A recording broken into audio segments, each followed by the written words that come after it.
राम राम, सत श्री अकाल। जियो पॉलिटिकल तमाशा के नए एपिसोड में सारे व्यूवर्स का स्वागत है। उम्मीद करता हूँ आप सब लोग अच्छे होंगे। आज हम रामपुरा फूल कॉन्स्टिट्यूएंसी के बारे में डिस्कस करेंगे और जानने की कोशिश करेंगे इस वीडियो में कि क्या सिचुएशन है, क्योंकि हमारी टीम ने रामपुरा फूल का भी ग्राउंड सर्वे किया है और वहाँ पर क्या हमारे सर्वे की फाइंडिंग्स आज हम इस वीडियो में सारा एक्सप्लेन करेंगे। तो सबसे पहले रामपुरा फूल कॉन्स्टिट्यूएंसी के बारे में थोड़ा जान लेते हैं। रामपुरा फूल कॉन्स्टिट्यूएंसी में 2024 के लोकसभा के वोटर डेटा के अकॉर्डिंग 1,72,000 अप्रोक्सीमेटली वोट्स हैं और साथ में 193 बूथ्स हैं। और रामपुरा फूल वैसे बठिंडा डिस्ट्रिक्ट का पार्ट है, लेकिन लोकसभा वाइज ये फरीदकोट लोकसभा में पड़ता है। और फरीदकोट लोकसभा में इस बार इंडिपेंडेंट कैंडिडेट सरबजीत खालसा जी लोकसभा सांसद चुने गए थे। अब सरबजीत खालसा जी का थोड़ा बैकग्राउंड ये है कि सरबजीत खालसा जी के जो फादर थे बीएन सिंह, उनके ऊपर वही थे जिन्होंने असैसिनेट किया था स्वर्गीय इंदिरा गांधी जी को, जो इंडिया की पूर्व प्राइम मिनिस्टर भी थी।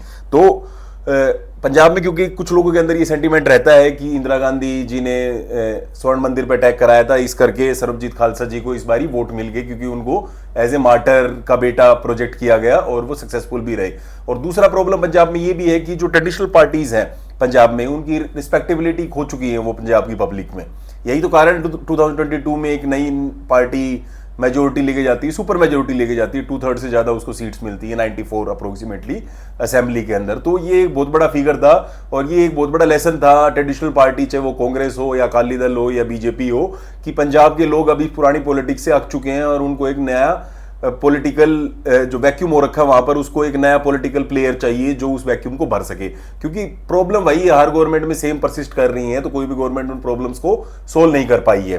तो आज हम रामपुरा फूल में ये समझेंगे कि क्या यहाँ पर कौन कौन से मेजर पॉलिटिकल लीडर्स हैं और साथ में क्या सिचुएशन है आज के दिन ग्राउंड के ऊपर। क्योंकि आम आदमी पार्टी की सरकार को अब 4 साल हो गए हैं, तो उन्होंने कितना डिलीवर किया है, क्या उन्होंने जो प्रोमिस किए थे वो फुलफिल किए हैं नहीं किए हैं, और क्या लोकल जो कैंडिडेट है जो आम आदमी पार्टी का भी सिटिंग एमएलए है बलकार सिद्धू, उसको लेकर क्या एंटी इनकम्बेंसी है या नहीं है ग्राउंड पे, इस वीडियो में सारी चीजों पे बात करेंगे। लेकिन सबसे पहले यहाँ बात कर लेते हैं 2 प्रोमिनेंट पॉलिटिकल फिगर्स की। जो रामपुरा फूल, जब भी पंजाब में रामपुरा फूल की बात होती है तो बात होती है मल्लूका जी की या कांगड़ जी की।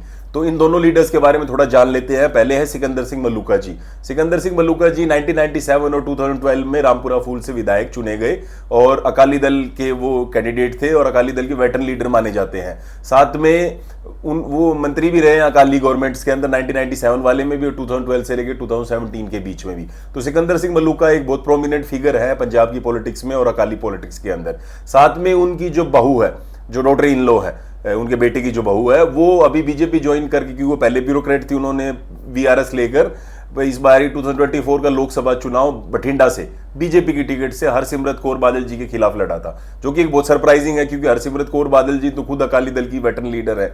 तो सिकंदर सिंह मल्लूका जी के फैमिली वालों ने अकाली दल छोड़ के और बीजेपी ज्वाइन कर ली। लेकिन मल्लूका साहब को पहले तो पार्टी से निकाल दिया गया क्योंकि वो मोड हल्के के इंचार्ज भी थे और डिसिप्लिनरी कमेटी जो अकाली दल के अंदर एक कमेटी है, उस कमेटी के हेड भी, चेयरमैन भी थे। लेकिन उन दोनों पदों से उनको हटा दिया गया। लेकिन लास्ट ईयर उनको पार्टी में री इंडक्ट कर लिया गया क्योंकि मल्लूका जी का पहले दिन से ये स्टैंड था कि मैं नहीं छोड़ के गया पार्टी, मेरे बच्चे छोड़ के गए हैं, तो इससे मेरा कोई लेना देना नहीं है, इससे मेरे को एसोसिएट ना किया जाए। लेकिन ये एंगर पुराना ही है मल्लूका जी का पार्टी को लेकर। ये मैं आने वाली मिनटों में आपको एक्सप्लेन करूंगा कैसे, क्योंकि मल्लूका जी ऐसा बोलते हैं कि 2022 में रामपुरा फूल से नहीं लड़ना चाहते थे क्योंकि उनको लग रहा था कि हमने इतने चुनाव लड़ लिए लेकिन 2 ही जीत पाए हैं। 2002 वाला भी आ रहे हैं, 17 वाला भी आ रहे हैं, 7 वाला भी आ रहे हैं कांगड़ जी के खिलाफ। तो उनको रामपुरा फूल शायद सेफ नहीं लग रही थी और जो नेबरिंग कॉन्स्टिट्यूएंसी है मोड, वहां के वो ज्यादा क्लेमेंट बनना चाहते थे कि उनको टिकट वहां से मिले, मोड मंडी से। लेकिन उनको टिकट दे दी गई रामपुरा फूल से, जहां से वो अपनी बेटी की टिकट चाह रहे थे। तो उनके बेटे ने और उनके बेटे की बहू ने 2024 में बीजेपी ज्वाइन कर ली और अकाली दल छੱਡ दी। तो ये एक मेन रीजन हो सकता है कि डिसएंटमेंट जो हुई थी मल्लूका फैमिली की अकाली दल को लेकर कि उनको 2 टिकटें नहीं दी गई रामपुरा फूल और मोड़ मंडी से, उनको रामपुरा फूल से ही लड़ाया गया जहां से वो पहले लड़ते हैं। तो ये रीजन हो सकते हैं। अब दूसरे लीडर की बात करते हैं क्योंकि दूसरे भी इतने ही प्रोमिनेंट लीडर है रामपुरा फूल की पॉलिटिक्स के अंदर, वो है गुरप्रीत सिंह कांगड़ जी। अब गुरप्रीत सिंह कांगड़ जी पहले अकाली दल से ही लोग ऐसा बोलते हैं कि एसोसिएटेड थे और जिला परिषद के मेंबर भी रहे हुए थे। लेकिन 2002 में उन्होंने इंडिपेंडेंट लड़के वहां के वेटरन पॉलिटिशियनों को हराकर अपनी जगह बना ली रामपुरा फूल की पॉलिटिक्स के अंदर और 2002 में वो इंडिपेंडेंट एमएलए इलेक्ट हुए। बाद में 2007 में वो कांग्रेस पार्टी की टिकट से लड़े तो वो 2007 में भी जीत गए। लेकिन 2012 का इलेक्शन वो हार गए क्योंकि आम आदमी अकाली दल दूसरी बार कंसेक्यूटिव गवर्नमेंट बनाने में कामयाब हो गई 2012 में। और एक और रीजन था कि पीपीपी जो मनप्रीत बादल जी ने अकाली छड़ के अपनी खुद की पार्टी बनाई थी, उससे भी वोट कहीं ना कहीं जो एंटी अकाली वोट था वो स्प्लिट हो गया पंजाब में 2012 वाले इलेक्शंस में। लेकिन 2017 के इलेक्शंस में फिर से थंपिंग मेजोरिटी के साथ कांग्रेस जीती और गुरप्रीत कांगड़ जी भी जीते और वो मंत्री रहे। तो उन्होंने 5 साल मंत्री रहे और उन्होंने लगातार, मतलब उन्होंने 3 बार वो एमएलए बन चुके थे उस टाइम तक रामपुरा फूल से कांग्रेस पार्टी की टिकट के ऊपर। तो गुरप्रीत कांगड़ जी काफी प्रोमिनेंट लीडर हैं। तो एक तरफ है मलूका जी, दूसरी तरफ है कांगड़ जी। लेकिन 2022 के इलेक्शंस में ऐसा क्या हुआ कि ये दोनों वेटरन लीडर हार गए और एक न्यू चेहरे के ऊपर जिसको टिकट मिली, न्यू पार्टी, बलकार सिद्धू, आम आदमी पार्टी के जो पहले सिंगर रहे हुए हैं, उन्होंने पार्टी ज्वाइन करी आम आदमी पार्टी और उनको आम आदमी पार्टी से टिकट मिलती है और वो चुनाव जीतने में कामयाब हो जाते हैं। इसके मल्टीपल रीजंस हैं। पहला रीजन तो यही है कि क्योंकि 2012 में आम आदमी पार्टी दी वेव थी, तो उस हनेरी के चलते आम आदमी पार्टी क्लियर कट जीत गई 2022 का चुनाव और ये सीट भी उनके खाते में आ गई, क्योंकि आम आदमी पार्टी की बहुत ज्यादा वेव बनी हुई थी। फार्मर भी खुश नहीं थे, अकाली से भी, क्योंकि उन्होंने बीजेपी साथ गठबंधन था उनका पास्ट में, और साथ में कांग्रेस ने भी 5 साल में कुछ डिलीवर नहीं किया। इस करके लोगों के पास कोई और ऑप्शन नहीं था आम आदमी पार्टी को वोट देने के अलावा। तो पहला रीजन ये है कि आम आदमी पार्टी की वेव बन चुकी थी 2022 के इलेक्शन आते आते। दूसरा ये रीजन ये है कि कांगड़ जी और कांग्रेस पार्टी से लोग बहुत परेशान हो चुके थे, क्योंकि कांगड़ जी के ऊपर बहुत सारे एलिगेशंस भी लगाया अपोजिशन पार्टीज ने। वो नॉर्मल सी बात है, हर पार्टी लगाती है किसी भी इलेक्टेड रिप्रेजेंटेटिव के ऊपर। तो कांगड़ जी के ऊपर काफी सारे एलिगेशंस भी लगे, उनको विजिलेंस वालों ने नोटिस भी भेजा जब आम आदमी पार्टी की सरकार आई। तो कहने का मतलब ये है कि कांगड़ जी की भी रिस्पेक्ट और ओवरऑल कैप्टन अमरिंदर सिंह की लीडरशिप को लोग पसंद नहीं कर रहे थे। और ऊपर से एक इन फाइटिंग बहुत ज्यादा हो गई थी कांग्रेस के अंदर, क्योंकि कैप्टन साहब तो 4 साल लोगों से मिले ही नहीं। सारी ब्यूरोक्रेसी का कंट्रोल था पूरे पंजाब पे, ब्यूरोक्रेसी सरकार चला रही थी। कैप्टन साहब तो अपने पैलेस में बैठे थे और जब कैप्टन साहब को हटाया गया, नए चेहरे को लाया गया चन्नी को, तब भी वो फैक्शनलिज्म रुका नहीं कांग्रेस पार्टी में। सिद्धू जी वाला अलग ग्रुप चलता रहा, बाजवा जी वाला अलग चलता रहा, चन्नी जी का एक नया ग्रुप क्रिएट हो गया। तो इस करके जो फैक्शनलिज्म था उसकी वजह से पंजाब में कांग्रेस पार्टी को बहुत बुरे नतीजे देखने पड़े और कांग्रेस पार्टी चुनाव हार गई 2022 वाला बुरी तरह। जो पार्टी को 77 सीट्स मिली थी वो 15-17 सीट्स पे आ गई 2022 आते आते, मेजोरिटी ऑफ द सीट हार गई अपनी। उसके अलावा एक रीजन और था आम आदमी पार्टी का रामपुरा फूल में जीतने का, वो है अकाली दल के अंदर भी बहुत ज्यादा इनफाइटिंग थी। क्योंकि जैसे ही मैंने आपको बताया कि मलूका जी नहीं लड़ना चाहते थे रामपुरा फूल से, खुद अपने बेटे को टिकट दिलाना चाहते थे और खुद मोड़ मंडी से लड़ना चाहते थे।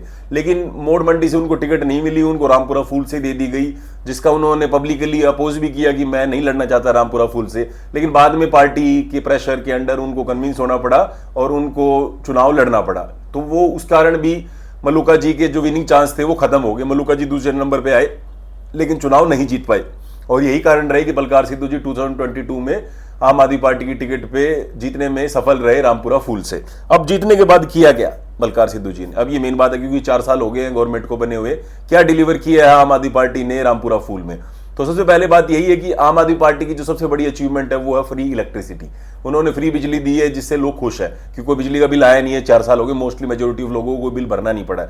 दूसरा, फार्मर्स को दिन में लाइट मिल जाती है, इस करके भी फार्मर्स, कई एक सर्टेन सेगमेंट ऑफ फार्मर्स काफी खुश है कि दिन में लाइट आ जाती है। पहले अकाली गवर्नमेंट और कांग्रेस के टाइम पे उनको रात को जाना पड़ता था खेतों में काम करने के लिए, पानी लगाने के लिए, मोटरें चलाने के लिए। तो अब वो प्रॉब्लम नहीं है, वो दिन में ही मोटर चला सकते हैं क्योंकि दिन में लाइट आती है। तो ये एक बड़ी अचीवमेंट है आम आदमी पार्टी की। लेकिन इस चीज को छोड़कर बाकी आम आदमी पार्टी की मुझे कोई रामपुरा फूल में अचीवमेंट नहीं दिखी, क्योंकि आम आदमी पार्टी के लोकल एमएलए के खिलाफ बहुत ज्यादा गुस्सा है। बलकार सिद्धू जी ग्राउंड पे एक्टिव नहीं है, लोग ऐसा बोलते हैं, और कुछ ज्यादा लोगों के लिए किया भी नहीं है। इस करके बहुत ज्यादा लोग नाराज है आम आदमी पार्टी के विधायक बलकार सिद्धू जी से। दूसरा रीजन ये है कि आम आदमी पार्टी से एससी समाज बहुत ज्यादा नाराज हो गया है। उनके मल्टीपल रीजंस हैं। एक तो नरेगा बंद हो रखी है। अब नरेगा वैसे तो गवर्नमेंट, सेंट्रल गवर्नमेंट के साथ जो डिस्प्यूट चला हुआ उसको लेकर बंद है, लेकिन आम आदमी का गुस्सा कहीं ना कहीं स्टेट गवर्नमेंट पे भी निकलेगा। वो ये नहीं देखेगी कि सेंटर की स्कीम है या स्टेट की है। तो कहीं ना कहीं जो नरेगा में वर्कर्स, जो गरीब लोग हैं, उनको डेली दिहाड़ी पे काम मिल जाता था, फिक्स 100 डेज की एम्प्लॉयमेंट, गारंटेड एम्प्लॉयमेंट होती थी, वो अब पिछले कुछ महीनों से बंद पड़ी है। तो जिस करके रामपुरा फूल कॉन्स्टिट्यूएंसी के अंदर हर गांव में हमने ये नोटिस किया है कि नरेगा को लेकर काफी लोग नाराज हैं। जो लोग इसमें जुड़े हुए थे उनको काम नहीं मिल रहा है, वो अनएम्प्लॉयड खाली बैठे हैं, तो उनको जॉब ना मिलने के कारण वो कहीं ना कहीं आम आदमी पार्टी से गुस्सा है। उसके अलावा नरेगा को छोड़, नरेगा की बात कर ली जैसे, क्योंकि नरेगा में पहले 90% कंट्रीब्यूशन सेंट्रल गवर्नमेंट का होता था और स्टेट को एक थोड़ा सा 10% कंट्रीब्यूट करना पड़ता था। लेकिन अभी जो मोदी गवर्नमेंट ने चेंज लाया है नरेगा में, और उसका नाम भी चेंज कर दिया, जी राम जी रख दिया है, लेकिन नाम से ज्यादा उसका फाइनेंशियल स्ट्रक्चर चेंज करके रख दिया है। और 60% ही सेंटर पे करेगा, 40% लाइबिलिटी स्टेट के ऊपर डाल दी गई है। तो स्टेट के ऊपर बर्डन और ज्यादा बढ़ा दिया गया है। और पंजाब जैसे स्टेट जहां पर इंप्लॉयज को सैलरी देने के लिए पैसे नहीं है, हाईकोर्ट को बोलना पड़ रहा है कि सरकार डीए दे एम्प्लॉयज को पहले, बाद में महिलाओं को 1000-1500 रुपए जो देने की बात कर रही है वो दे। तो कहने का मतलब ये स्टेट के पास जब सैलरी देने के लिए पैसा नहीं है अपने इंप्लॉयज को, तो वो कहां से ये 40% कंट्रीब्यूट करेगी फंड में। तो ये एक बहुत बड़ी प्रॉब्लम होगी, जिस करके नरेगा काम रुका हुआ है और लोग काफी नाराज हैं एरिया में नरेगा काम बंद होने। उसके अलावा एक बुढ़ापा पेंशन बोली गई थी 2500 करेंगे, तो 1500 ही है। जब से गवर्नमेंट बनी है 4 साल में कोई चेंज नहीं हुआ है, कांग्रेस ही करके गई थी 1500, उसमें 1 रुपया भी अभी तक आम आदमी पार्टी ने बढ़ाया नहीं है। उस करके भी बुजुर्ग लोग चाहे एससी समाज के हो, जनरल कैटेगरी के हो, वो काफी नाराज है आम आदमी पार्टी से। उसके अलावा आम आदमी पार्टी के टाइम पे पहले 30 किलो कणक मिलती थी, मतलब व्हीट गेहूं मिलता था, अकाली गवर्नमेंट 2 रुपए के हिसाब से पर पर्सन देती थी फैमिली में। अब वो बंद होगी, अब जो सेंटर के 5-10 किलो गेहूं आता है महीने के हिसाब से वही आ रहा है। तो उससे भी लोग काफी ज्यादा नाखुश है आम आदमी पार्टी से। तो आम आदमी पार्टी को इन सारे इश्यूज की वजह से काफी ज्यादा गुस्सा झेलना पड़ रहा है। साथ में वुमेन्स को जो प्रॉमिस किया था, एससी कैटेगरी की वुमेन्स को बोला था 1500 रुपए देंगे, 1000 रुपीज जनरल कैटेगरी की बीबियां, वो अभी तक कुछ दिया नहीं है, प्रॉमिस ही प्रॉमिस है। 4 साल लंघ गए हैं, गवर्नमेंट अब कह रही है कि लास्ट के जाते जाते 2-4 महीनों में हम दे देंगे। तो उससे क्या ही होगा जब लोगों को आपने 4 साल नहीं दिया। कांग्रेस तो कैंपेन चला रही है पूरे एरिया में कि पहले 4 साल के 48,000 रुपए हो गए वो दे दो। अकाली भी यही कैंपेन चला रहे हैं, तो पहले 4 साल के दो, फिर आप आगे की बात करो। तो कहने का मतलब ये है कि आम आदमी पार्टी अब ये स्कीम से कितना सक्सेसफुल हो पाती है ये तो देखने वाली बात होगी। लेकिन अभी जो हमारे असेसमेंट के हिसाब से इससे कोई ज्यादा फायदा इससे भी नहीं होने वाला, क्योंकि एक माइंडसेट बन चुका है लोगों का कि ये जाते जाते एक गले में सांप डाल के जा रहे हैं आने वाली गवर्नमेंट के लिए। आने वाली गवर्नमेंट को लायबिलिटी भुगतनी पड़ेगी और उनको पे करना पड़ेगा वुमेन्स को। इन गवर्नमेंट ने तो कुछ 4 साल दिया नहीं। तो ये सारे इश्यूज हैं जिनको लेकर आम आदमी पार्टी के खिलाफ भारी नाराजगी इस एरिया में, और इस बार बड़ा ही मुश्किल लग रहा है आम आदमी पार्टी के लिए रामपुरा फूल में जीतना। लेकिन बाकी पार्टीज का क्या हाल है, स्पेशली कांग्रेस पार्टी का और अकालीज का। तो हम सबसे पहले कांग्रेस की बात करते हैं। तो कांग्रेस पार्टी की क्या सिचुएशन है ग्राउंड के ऊपर। तो कांगड़ जी वैसे तो मजबूत नेता, इंडिपेंडेंट भी जीत चुके हैं 2002 में, 7 और 17 में कांग्रेस पार्टी के टिकट से जीत चुके हैं, वेटरन लीडर हैं, इतने चुनाव देख लिए उन्होंने, उनका एरिया पे काफी कंट्रोल भी है और जाने माने नेता है पंजाब की पॉलिटिक्स में। लेकिन प्रॉब्लम क्या है कांगड़ साहब के साथ कि अब फैक्शनलिज्म और भी ज्यादा बढ़ चुका है पंजाब कांग्रेस में। जब से 2022 के इलेक्शंस हुए हैं, पहला तो ये रीजन है कि कांगड़ साहब खुद ही कांग्रेस छोड़ के बीजेपी चले गए थे कुछ टाइम के लिए, अब वापस कांग्रेस में आगे लोकसभा चुनाव से पहले शायद 2024 वाले। तो एक तो कांगड़ जी के इधर उधर होने की वजह से ही जो उनका बेस था वो थोड़ा बहुत हिल गया है। बहुत सारे लोग गांव में नाराज हैं, बहुत सारे लीडर्स कांग्रेस की, कि कांगड़ साहब तो कांग्रेस छोड़ के चले गए और हमसे कंसल्ट भी नहीं किया। तो इस करके अब कांगड़ साहब के साथ वो लोग नहीं जुड़ना चाहते हैं, और कांगड़ साहब ने ये जो पार्टी बदली इससे उनकी इमेज को डेंट लगाया काफी ज्यादा एरिया के अंदर। दूसरा ये है कि उनके जाने के बाद वहां नई लीडरशिप तैयार करने की कोशिश की कांग्रेस के द्वारा, और स्पेशली जो स्टेट प्रेसिडेंट है राजा वड़िंग जी और कांगड़ जी में अच्छे रिलेशंस नहीं है। तो इस करके एक राजा वड़िंग जी ने अपना एक ग्रुप खड़ा कर रखा है वहां पर रामपुरा फूल में, और उस ग्रुप के लीडर है जशन चहल जी। अब जशन चहल जी वैसे जलाल पिंड से बिलोंग करते हैं, उनके नानके हैं जलाल पिंड में, और जलाल एक बड़ा गांव है रामपुरा फूल कॉन्स्टिट्यूएंसी के अंदर, प्रोमिनेंट विलेज है। तो यहां से उनके नाना जी पहले विधायक भी रहे हुए रामपुरा फूल से 1971 में, if I am not wrong. तो जशन चहल जी ने काफी ज्यादा डेंट कर दिया है कांगड़ जी के वोट बैंक में, और काफी ज्यादा बड़ा डेंट मारा है, और कई गांवों में उनकी इन्फ्लुएंस बढ़ती जा रही है। तो जैसे कि जलाल पिंड है, जलाल पिंड में अप्रोक्सीमेटली 5000 वोटर्स हैं, और ये उनका नानका करके अगर वो इंडिपेंडेंट भी लड़ते हैं, उनको कांग्रेस से टिकट ना मिलती है, तो भी जलाल पिंड में उनको अच्छे खासे वोट मिलेंगे, जिससे कांग्रेस को नुकसान होने की ज्यादा चांस है। दूसरा है गुरुसर नेबरिंग विलेज ही है जलाल के, यहाँ पर भी 1800 to 2000 वोट्स है, और इस गांव के अंदर भी जशन जलाल का अच्छा इन्फ्लुएंस है, और यहाँ भी बहुत सारे कांग्रेसी शिफ्ट हो रहे हैं जशन जलाल की तरफ, और उनको अच्छा खासा वोट मिल सकता है। तो यहाँ भी कांगड़ जी का जो वोटर बेस है उसमें उनको डेंट लग रहा है कहीं ना कहीं। उसके अलावा अकलिया जलाल है, ये भी एक नेबरिंग विलेज है, यहाँ पर भी अच्छी खासी इन्फ्लुएंस है जशन जलाल की। उसके अलावा फूले वाला विलेज है, इसमें भी जशन जलाल के वोट बढ़ रहे हैं। उसके अलावा गोमती कला एक विलेज है, दयालपुरा मिर्जा। अब दयालपुरा मिर्जा भी प्रोमिनेंट गांव है, और यहाँ पर एक नंबरदार जी हैं जो बहुत ज्यादा प्रोमिनेंट आदमी है अपने गांव के, बहुत बड़े वो है, मतलब पैसे वाले आदमी है और गरीब लोगों की हेल्प करते हैं हमेशा ही। तो उन्होंने अब कांगड़ जी को छोड़कर जशन जी को ज्वाइन कर लिया है, और उनके ज्वाइन करने से कांगड़ जी को भारी लॉस हो रहा है दयालपुरा मिर्जा गांव में। उसके अलावा कोठे गुरु की इस विलेज के अंदर भी लॉस हो रहा है, जशन की तरफ वोट जा रहे हैं। तो ऐसे बहुत सारे विलेजेस हैं जहां पर जशन चहल का इन्फ्लुएंस बढ़ रहा है, और जशन चहल इस बार ऐसा लग रहा है कि वो चुनाव लड़ेंगे अगर उनको टिकट ना मिलती है तो भी, और उन्होंने अपना इंडिपेंडेंट सर्वे कराना भी स्टार्ट कर दिया है एरिया के अंदर। हम उनके लोगों से मिले भी थे जो उनका सर्वे कर रहे हैं। तो कहने का मतलब ये है कि जशन चहल ने अपना दावा ठोक दिया है इस बार चुनाव लड़ने के लिए, और अच्छे खासे पैसे वाले और प्रोमिनेंट फैमिली से आते हैं, तो कहीं ना कहीं कांगड़ जी का भारी लॉस करने वाले हैं इस चुनाव में। और कांगड़ जी को और भी काफी विलेजेस में अपने सब जो कोर वोट बैंक है उसमें डेंट लगता हुआ दिख रहा है, और जशन तो काफी ज्यादा गांव में लॉस कर रहा है। उसके अलावा जैसे एक भाई रूपा विलेज है, भाई रूपा भी बड़ा गांव है, जलाल की तरह, जलाल से भी बड़ा गांव है, वहां पर प्रधान बनता है, म्युनिसिपल कमेटी है वहां पर। तो जो भाई रूपा गांव है वहां पर फ्लाईओवर बना था, क्या कहते हैं, अपने कांगड़ जी के टाइम पे। तो नीचे जो दुकानें थी उन सारों का बिजनेस ठप हो गया, उसकी वजह से काफी उनको फाइनेंशियली लॉस हुआ, फुटफॉल घट गया, क्योंकि पहले वो फ्लाईओवर नहीं था तो लोग सामने जाते दुकानों के, सारी मार्केट अच्छी खासी चलती थी, लेकिन फ्लाईओवर बनने के बाद मार्केट के ऊपर काफी ज्यादा इंपैक्ट हुआ है।